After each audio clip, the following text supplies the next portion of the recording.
Hello दोस्तों, उम्मीद करता हूँ आप लोग सब मस्त हो गए। मेरा नाम उस्मान है और आप लोग देख रहे हैं एनिमे रैंक्स। तो यार ले आया हूँ किसी एक के लिए नहीं बल्कि तुम सब के लिए demon slayer Hashira training art की एपिसोड 1 जो कि कल रात को हाल ही में ही रिलीज हुई है और मुझे इसकी फर्स्ट एपिसोड खुद पर्सनली तो काफी ज्यादा पसंद आई है और कसम से नेज़ुको को ठीक सलामत देख के मेरी आंखों की ठंडक वापस लौट आई है। खैर यार, इसी के साथ चलो शुरू करते हैं अपनी आज की एक्सप्लेनेशन को। तो यार हमारी एपिसोड की शुरुआत तो हाशिरास और उनके स्क्वाडमेट से होती है, जहाँ पे ये लोग रात के गहरे अंधेरे में एक डीमंस की हाइड आउट पे इकट्ठे हुए होते हैं। इगुरु कैसल की खस्ता हालत देख के कहने लगता है रिस्टोरेशन के कारण ये कैसल की हालत काफी ज्यादा गिटी फिटी है। जिस तरह से इस कैसल की हालत है, इस कैसल को अबैंडन किए गए हुए काफी सारे साल बीत चुके हैं। तो आगे से शिनाजुकावा कहने लगता है मुझे इन बातों से फर्क नहीं पड़ता, फर्क तो मुझे इससे पड़ता है कि ये कमीने डीमंस इस तरह से अपनी जिंदगी गुजार है जैसे कि ये कैसल इनके बाप ने बनाया है। इगुरु अपने दूसरे स्क्वाडमेट माइकी से पूछने लगता है जस्ट टू बी श्योर, मैं एक बार फिर से ये कंफर्म करवाना चाहूंगा, क्या ये लोग वाकई में किसी विलेज की औरत को अपने साथ उठा के यहाँ पे लाया है? तो माइकी इसके जवाब में हाँ कहते हुए मजीद बोलता है कि हाँ, हम रात में ही उनकी खोज से है और इसी तरह हम इस कैसल तक जा पहुंचे। तो शिनाजुकावा उन पे गुस्सा होते हुए कहने लगता है अबे गधे,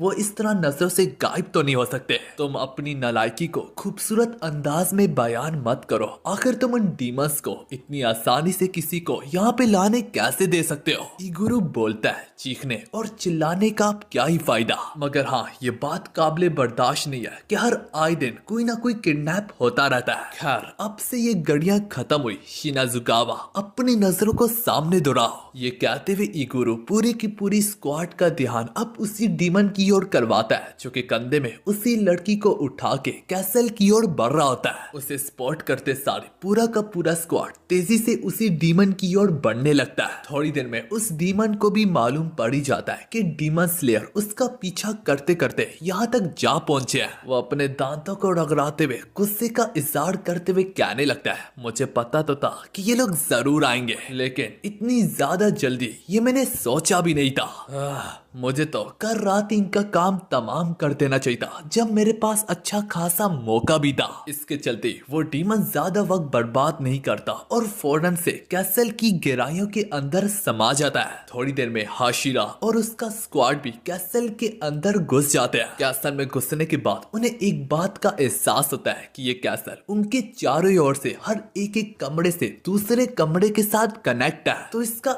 एक ही मतलब है, इसका ये मतलब है कि वो चारों ओर से हर तरफ से डीमन से घेरे हुए हैं। तभी देखते देखते एक डीमन यहाँ पे मैक्स के पीछे से टूट पड़ता है और उसे कानो कान खबर तक नहीं होती, लेकिन इससे पहले पहले वो मैक्स को छू भी पाता। इगुरु अपनी ब्रेथ टेक्निक का इस्तेमाल करके उस डीमन की गर्दन को बीच में से ही उड़ा देता है, जबकि दूसरी तरफ शिनाजुकावा भी पास में मौजूद माइकी की जान को बचाता है। इसके चलते डीमन की एक बहुत बड़ी सेना इनके ऊपर एक साथ ही टूट पड़ती है, मगर इससे जरा भी फर्क तक ना पड़ता कि वो डीमंस तादाद में कितने सारे थे या फिर वो कितने ज्यादा स्ट्रॉन्ग थे। बस वो दोनों के दोनों हाशिरास अपने रास्ते में आने वाले हर एक एक डीमन को ऐसे ही काटते जा रहे होते हैं जैसे कि कोई घास या फिर पेड़ पौधों को काटता है। सबसे बढ़ के शिनाजुकावा हर एक एक डीमन को काटते हुए काफी ज्यादा एंजॉय कर रहा होता है। बहरहाल माइकी और मैक्स को इन सारे के सारे डीमन से लिपटते हुए काफी ज्यादा दिक्कत आ रही होती है, लेकिन हाशिरास के होते हुए क्या ही टेंशन, वो थोड़ी देर में दोनों के दोनों आसपास के डीमंस का सफाया कर डालते हैं। अलबत्ता खतरा अभी भी डला नहीं था और अनजाने कैसल की गहराइयों में वो कितने सारे और डीमंस का सामना भी करे। यही दिमाग में रखते हुए इगुरु माइकी और मैक्स को यहाँ से जाने के लिए बोलता है क्योंकि आगे काफी ज्यादा खतरा है, जबकि मैं विंड हाशिरा के साथ मिलके पूरी की पूरी सिचुएशन को संभाल लूंगा। माइकी और मैक्स यहाँ से जाने से इनकार करते हैं तो आगे से शिनाजुकावा उसे कड़वी सच्चाई बताते हुए कहने लगता है कि तुम दोनों के दोनों हमें भी अपने साथ स्लो डाउन कर रहे हो, तो इसमें तुम्हारी भी बेहतरी है और मेरी भी बेहतरी है कि तुम दोनों के दोनों यहाँ से चले ही जाओ। इसके बाद उनके दोनों स्क्वाडमेट्स यहाँ से चले जाते हैं। तभी गुरु शिनाजुकावा विंड हाशिरा से कहने लगता है, शिनाजुकावा यहाँ पे कोई ना कोई गड़बड़ तो जरूर है। तो शिनाजुकावा कहता है, हाँ तुमने ठीक कहा, मुझे भी कुछ ऐसा ही महसूस हो रहा है। ये थोड़ा नहीं काफी अजीब है, आखिर एक ही जगह में इतने सारे डीमंस क्यों इकट्ठे हैं। थोड़ी देर में उन्हें उसी औरत की चिल्लाने की आवाज आती है जो कि मदद की पुकार लगा रही होती है। ये आवाज कैसल के ऊपर वाले फ्लोर से आ रही होती है। शिनाजुकावा जो ही छलांग लगा के ऊपर वाले फ्लोर में जाता है तो वहां पे ऑलरेडी बहुत बड़ी डीमंस की सेना उसके इंतजार में बैठी होती है। लेकिन शिनाजुकावा विंड ब्रेथ सेकेंड फॉर्म का सहारा लेते हुए सारे के सारे डीमंस की गर्दनों को वहीं पे उड़ा डालता है। मगर ये कहानी तो यहाँ पे भी आके खत्म नहीं होती। उसके शॉट के लहराते सारे सेकंड डीमंस की लेयर तुरंत से उस पे टूट पड़ती है। मगर शिनाजुकावा के पीछे से एक गुरु भी छलांग लगा के ऊपर वाले फ्लोर में आता है, जहाँ पे वो अपने फिफ्थ फॉर्म का इस्तेमाल करके अपने शॉट को एक स्नेक में बदल डालता है, जो स्नेक अपने आप ही डीमंस की ओर बढ़ते हुए उनकी गर्दनों को उखाड़ देता है। वहीं पे पास में मौजूद हम उसी डीमन को देखते हैं जिसने कंधे में उस औरत को उठाया होता है। वो अभी भी उसी औरत के समेत भागते हुए कहने लगता है, ये क्या, ये दोनों तो कुछ ज्यादा ही पावरफुल है, मेरी सोच से भी ज्यादा। मत बताओ क्या ये दोनों हाशिरा तो नहीं है। उसे भागता हुआ देख के पीछे से नेजुगावा उस पर चिल्लाते हुए कहने लगता है, आए उस औरत को जाने दे, आखिर कब तक तो उस औरत को अपने साथ लेके भागता जाएगा। हाँ, आगे बढ़ते दौरान शिनाजुकावा के रास्ते में और भी कई सारे डीमंस आते जा रहे होते हैं, जिन्हें शिनाजुकावा और इकुरु आते जाते और काटते चले जा रहे होते हैं। यूं ही उस औरत को बचाने के चक्कर में ये लोग कैसल के रूफटॉप तक जा पहुंचते हैं। वहीं पे भी उनका सामना डीमंस की कई सारी सेना से होता है। शिनाजुकावा सोचने लगता है कि ये सारे के सारे डीमंस कॉकरोचेस की जगह एक ही जगह पे क्यों इकट्ठे हुए हैं, क्योंकि आए दिन सिर्फ एक ही जगह पे इतने सारे डीमंस का अड्डा नहीं होता। इगुरा भी ये सोच के ही परेशान हो रहा होता है, कितने सारे डीमंस आखिर आ रहे कहां से है। इगुरु उन्हें कहने लगता है, इन सारे के सारे चमचों को तुम मेरे हवाले करके उस औरत को बचाने जाओ। तो हम देख पाते हैं शिनाजुकावा अब उसी औरत की ओर बढ़ने लगता है, जबकि इगुरु उसके रास्ते में आने वाले हर एक एक डीमंस की जान को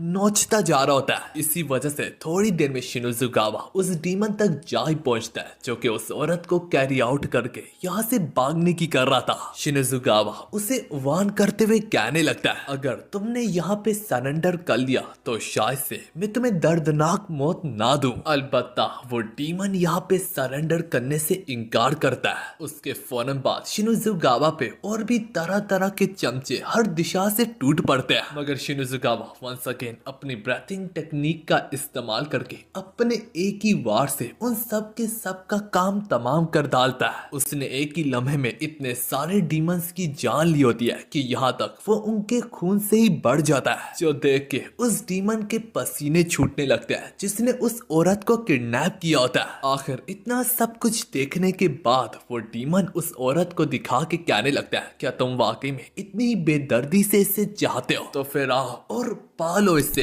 ये कहते हुए उसे रूफटॉप से फौरन से आसमान की ऊंचाइयों से जमीन की गहराइयों की ओर धकेलने लगता है। लेकिन इससे पहले पहले इकुरु फौरन से जाके उस लड़की को पकड़ लेता है। इसके चलते शिनाजुकावा को लगने लगता है कि अब तो उस डीमन को उससे कोई नहीं बचा सकता। लेकिन खैर ऐसा तो सिर्फ शिनाजुकावा ने सोचा था, क्योंकि अभी भी हम उस डीमन के चेहरे पे बेफिक्री देख पाते हैं। इसके बाद वो आसमान की गहराइयों से खुद भी कूद लेता है। उसके ठीक पीछे जब इकुरु और शिनाजुकावा भी कूदते हैं तो वो अचानक से आसपास के माहौल को काफी ज्यादा अजीब बात है। ये देख के तो यहाँ तक उनके पैरों तले जमीन खिसक जाती है। हैरानगी की तो बात ये होती है, वो डीमन जो नीचे गिर रहा होता है तो धीरे धीरे करके ये सारी की सारी चीजें गायब होने लगती है। अब इसी तरह वो डीमन आसमान से गिरते गिरते एक कमरे में चला जाता है और उस कमरे का दरवाजा बंद होते सारी सब कुछ नजर चपकते ही गायब हो जाता है। इगुरु और निजुकावा जमीन पे लैंड करने के बाद आसमान की ओर देखते हुए कहने लगते हैं कि क्या जो सब कुछ उन्होंने देखा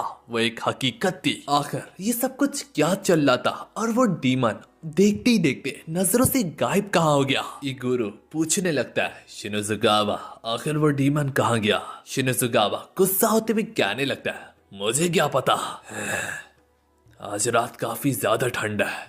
कहानी कनाओ की ओर जाती है, जो कि अभी अभी थक हार के अपने मिशन से वापस लौट के आती है, जहाँ पे मेंशन के दरवाजे में ही उसे छोटी छोटी बच्चियां घेर लेती है। वह सारी की सारी लड़कियां उसके साथ अपना सपोर्ट और अपना प्यार दिखाते हुए उसका स्वागत करती है। इसके बाद कनाओ फौरन से अपने मास्टर शिनोबू के पास जाती है, जो कि वो भी एक हाशिरा है, जहाँ पे कनाओ उससे रिपोर्ट करते हुए कहने लगती है, जो इंसिडेंट सोर्ड स्मिथ विलेज के साथ पेश आया था उसकी रिपोर्ट में चेंजेस नहीं होती और अब तक तो आपको भी सारी की सारी डिटेल मिल ही चुकी होगी। तो शिनोबू आगे से कहने लगती है, हाँ, और मैं टोकिता, केनरोजी, कामादो और बाकी सब की भी खास खास शुक्रगुजार हूँ, क्योंकि मेहनत और बलबूते के कारण हम 2 हायर अप डीमंस को मारने में कामयाब हुए हैं। ना कि सिर्फ इतना, बल्कि जो सबसे ज्यादा खास बात है कि नेजुको सूरज पे बाड़ी पड़ने में कामयाब हुई है। लेकिन हाँ, इससे होराइजन में काफी ज्यादा हलचल मच गई है।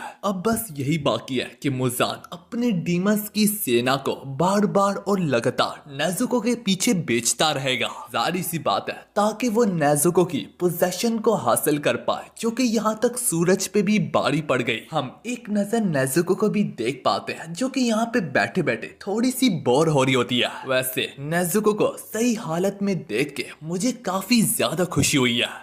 और आखिर में हमें कनाओ के मुंह से मालूम पड़ता है कि हाशिरास की इमरजेंसी मीटिंग को कमेंस किया जा रहा है, और इसी के साथ हमारी demon slayer Hashira training arc की फर्स्ट एपिसोड एंड होती है। तो यार, हमारी एपिसोड की शुरुआत उधर से कनाओ और हाशिरा शिनोबू से होती है, जहाँ पे शिनोबू को नेजुको की काफी ज्यादा चिंता हो रही होती है, जिस वजह से वो हाशिरा मीटिंग में जाने से पहले कनाओ से कहने लगती है कि मैं चाहे भले हाशिरा की इमरजेंसी मीटिंग में पार्टिसिपेट करने जा रही हूँ, मगर मुझे नेजुको की काफी ज्यादा चिंता है। तो कनाओ, मेरी गैर मौजूदगी में मैं चाहती हूँ कि तुम उसका ऐसे ही ख्याल रखो जैसे कि मैं रखती हूँ। वो कनाओ को साफ साफ समझा देती है कि नेजुको के मामले में मुझे तुमसे काफी ज्यादा उम्मीद है। तो आगे से कनाओ भी उसे कहती है कि आप जरूर जाइएगा और बेगम हो के जाइएगा। कहानी तांजिरो पे जाती है, जो कि अपनी पेट पूजा करते हुए डीमन स्लेयर कॉप हेडक्वार्टर के एक स्क्वाडमेट से पूछने लगता है कि आखिर अब सोर्ड स्मिथ विलेज के क्या हालात है। तभी वो स्क्वाडमेट कहने लगता है, इसके बाद से मुझे भी ज्यादा डिटेल तो मालूम नहीं है, मगर हाँ, ये जरूर सुनने को आया था कि वो लगातार काम करते आ रहे हैं, ताकि अगर रात को डीमंस का दोबारा से हमला होता भी है तो वो इसके लिए पहले से तैयार हो। उनकी सारी तैयारी हो चुकी है, वो एक जगह से दूसरी जगह पे ट्रैवल कर रहे हैं। ये किसी मेडिकल से कम भी नहीं है कि 2 अपर लेवल के डीमंस टूट आए थे, इसके बावजूद भी सिचुएशन पे काबू पा लिया गया। ये कहना पड़ेगा कि सबने मिलके एक साथ काफी अच्छे से काम किया, वरना सिचुएशन काफी ज्यादा बिगड़ भी सकती थी। वैसे अब जितनी ज्यादा तबाही मची है, तो इस सिचुएशन के लिए डीमन स्लेयर कॉप के पास कुछ एम्प्टी विलेजेस भी होते हैं, ताकि तबाही मचने के बाद आसपास के लोग उन विलेजेस में जाके पनाह ले सके। ये इस बात का सबूत है कि मास्टर्स और बाकी लोगों की सोचे किस हद तक आगे तक है। इनकी बातों से हमें ये भी मालूम पड़ता है कि हमारा तांजिरो 7 दिन तक बेहोश पड़ा हुआ था। तो तांजिरो आगे से कहता है, जब तक मैं पेट पूजा करूं मैं फौरन से ठीक हो जाऊंगा। ऐसा मैं नहीं, बल्कि केनरोजी कहती है। वैसे एक फन फैक्ट तो ये है कि केनरोजी तांजिरो का ही फीमेल वर्जन है, मतलब कि इन दोनों की पर्सनैलिटी एक दूसरे से काफी हद तक मिलती है। तो केनरोजी की मिसाल को अपने दिमाग में रखते हुए हमारे तांजिरो ने पेट पूजा पे खास ध्यान दिया होता है। वो स्क्वाडमेट यहाँ पे तांजिरो की बहन के बारे में भी पूछने लगता है कि सुनने में आया कि अचानक से नेजुको बातें भी करने लगी है। जो सबसे ज्यादा हैरानकुन है कि यहाँ तक वो सूरज पे भी बाड़ी पड़ चुकी है, तो अब वो कैसी है। तांजिरो हाँ में हाँ मिलाते हुए कहने लगता है कि हाँ, ये मेरे लिए काफी खुशी की बात है कि मैं उसके इतने हसीन चेहरे को सूरज की रोशनी के साथ चमकता हुआ देख पाता हूँ। मगर इसके बाद से ना कि सब मुझे बल्कि हर किसी को उसकी ज्यादा से ज्यादा फिक्र होने लगी है। अब तो मैं उसके बारे में कुछ यकीन से कह भी नहीं सकता कि वो वापस इंसान बन गया है या फिर मजीद डीमन में ही इवॉल्व हो रही है। और सभी लोगों को नेजुको की इसलिए फिक्र खाई जा रही है क्योंकि वो चलती फिरती मुजान की टारगेट है। नेजुको की सिचुएशन को अब मिसेस तमायो ही हैंडल कर रही है।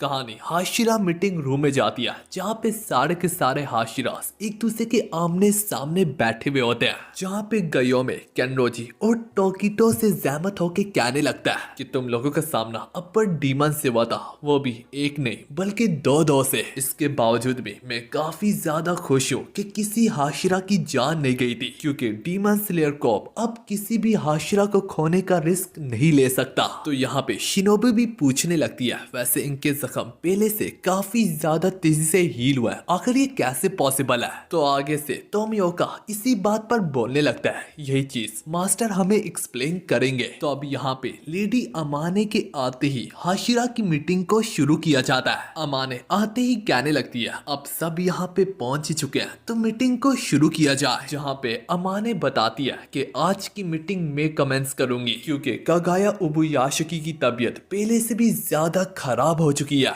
इनफैक्ट इतनी ज्यादा खराब हो चुकी है कि हमारे मास्टर अब दोबारा कभी भी आप लोगों के सामने नहीं आ पाएंगे। ये कहते हुए लेडी अमाने अपना सर झुका के कागाया उबुयाशिकी की तरफ से सबसे माफी मांगती है, जो देख के तो पहले तो हाशिरास को अपने आंखों और कानों पे यकीन नहीं आ रहा था, लेकिन थोड़ी देर में सारे के सारे हाशिरास भी अपनी रिस्पेक्ट को शो करते हुए कहने लगते हैं कि हम सारी की सारी सिचुएशन समझ चुके हैं, मास्टर से कहिएगा कि वो ज्यादा स्ट्रेस ना ले। अम्मा ने उनकी काइंडनेस देख के अपनी तरफ से भी शुक्रिया कहते हुए कहने लगती है, तुम सबका दिलों की गहराइयों से शुक्रिया, ये एहसान मैं तुम सबका कभी नहीं भूल पाऊंगी। और जैसे कि अब तुम सबको मालूम है कि एक ऐसी डीमन हमारे पास है जो कि सूरज पे भी यहाँ तक बाड़ी पड़ गई है, तो अब तो मुजान की तरफ से हमले नहीं रुकने वाले। मुजान उस तक पहुंचने के लिए लगातार अटैक करता जाएगा और जल्दी हम डीमंस के खिलाफ एक बहुत बड़ी वार की शक्ल पाने को जाएंगे। तो इस मीटिंग में मेरा मेन सवाल लेडी केनरोजी और लॉर्ड टोकिटो से है। मुझे पता चला है, मुझे बताया गया है कि जब आप लोग अपर डीमंस के खिलाफ लड़ रहे थे तब और तभी उसी दौरान आप लोगों के चेहरे पे कुछ अजीबोगरीब और यूनिक से मार्क आ गए थे। तो प्लीज ये पूरी की पूरी सिचुएशन हमारे साथ शेयर कीजिएगा कि वो निशान आपके चेहरों पे कैसे आ गए थे। ये निशान काफी ज्यादा खास है। सेंगोकू के पीरियड के दौरान कुछ ऐसे स्वॉर्डमैन भी थे जिन्होंने मुजांग को गहरी टक्कर दी थी और यहाँ तक मुजांग को हराने की भी काफी ज्यादा करीब थे। वो कोई और नहीं बल्कि फर्स्ट ब्रीथिंग के स्वॉर्डमैन थे। कहा जाता है कि उनके चेहरे पे भी डीमंस के पैटर्न की तरह ही निशानात थे, जो सुन के काफी सारे हाशिरास तो चौंक जाते हैं। तो अमाने इस पर बोलती है, ये जितनी हिरांगी की बात है उतनी हिरांगी की तो बात है भी नहीं। वैसे तो आप में से कुछ लोगों ने ये पहले से सुन भी रखा होगा। शिनोजुगामा कहने लगता है, वैसे तो मुझे बाकी को तो नहीं पता, लेकिन मैं पहली बार सुन रहा हूँ। क्या मैं इस बारे में जान सकता हूँ कि आज तक दोबारा इसके बारे में कभी सवाल उठाया क्यों नहीं गया? तो वो बताती है कि काफी सारे लोग ऐसे थे जो कि रोते और पिटते रहते थे कि उनके चेहरों पे ऐसे निशान नहीं बनते, जिस वजह से हमने इस बारे में ज्यादा जिक्र करना ही छोड़ दिया था। ऊपर से काफी सालों से ये निशान किसी के चेहरे पे दोबारा अपीयर हुए नहीं थे और इस बारे में कोई रिकॉर्ड्स भी नहीं थे। अगर हमारी जनरेशन में किसी के चेहरे पे सबसे पहली बार निशान आए भी थे तो वो कोई और नहीं बल्कि तानजिरो है, जो कि एक हाशिरा तक नहीं है। बदकिस्मती से इन मार्क्स के रिलेटेड उसे भी कुछ नहीं मालूम कि कैसे उसने इन मार्क्स को पाया। तो इसलिए अब हमारा सवाल केनरोजी और टोकिटो से है। तो केनरोजी इसी बात पर कहने लगती है, वैसे मुझे भी ज्यादा मालूम नहीं है, लेकिन हाँ जब मैं लड़ रही थी तो लड़ते बीच ही मुझे कुछ अजीब सा फील हुआ और मेरी बॉडी काफी ज्यादा हल्की पड़ गई थी। और काफी ज्यादा देर तक अपने दिमाग पे जोर डालने के बाद केनरोजी अपनी जबान में बताने लगती है कि इसके बाद मैंने बैम किया और फिर डुश हुआ। बेसिकली वो अपनी जबान में अपनी तरफ से पूरी समझाने की कोशिश करती है, अलबत्ता किसी को खाक समझ में ना आती। तो आगे से टोकिटा कहने लगता है, तो फिर यहाँ से मैं एक्सप्लेन करता हूँ। ये कहना गलत नहीं होगा कि शुरू में मुझे भी इस मार्क के बारे में कुछ भी नहीं मालूम था, मगर जहाँ तक हमारे बैटल की बात है, अगर मैं उसके बारे में याद करूँ तो कुछ ऐसी चीजें हैं जो कि मैं शेयर जरूर करना चाहूंगा। और जहाँ तक मेरा ख्याल है, अगर ये कंडीशंस पूरी होती है तो कोई भी इन मार्क्स को पा सकता है। पिछले बैटल में पॉइजन के कारण मेरी बॉडी हिलने के भी काबिल नहीं थी, अब अपनी ब्रीथिंग टेक्निक के कारण मैंने पॉइजन के फ्लो को स्लो डाउन करने की भी कोशिश की थी। वहीं पे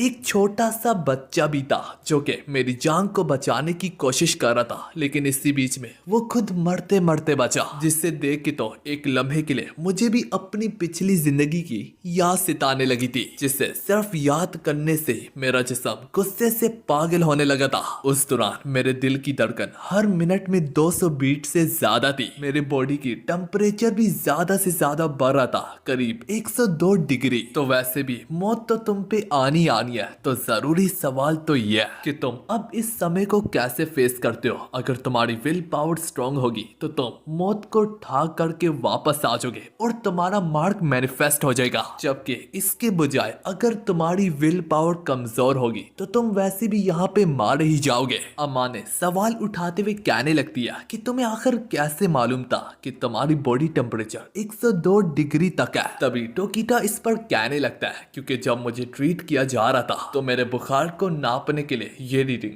थर्मामीटर के कारण ली गई है। फिर इतना सब कुछ सुनने के बाद मिस अमा ने कहने लगती है ठीक है, फिर हाशिरा की अब टॉप प्रायोरिटी यही है कि किसी भी तरीके से इन मार्क्स को अपने चेहरों पे अवेकन किया जाए, और यही इस मीटिंग का मेन मकसद भी है।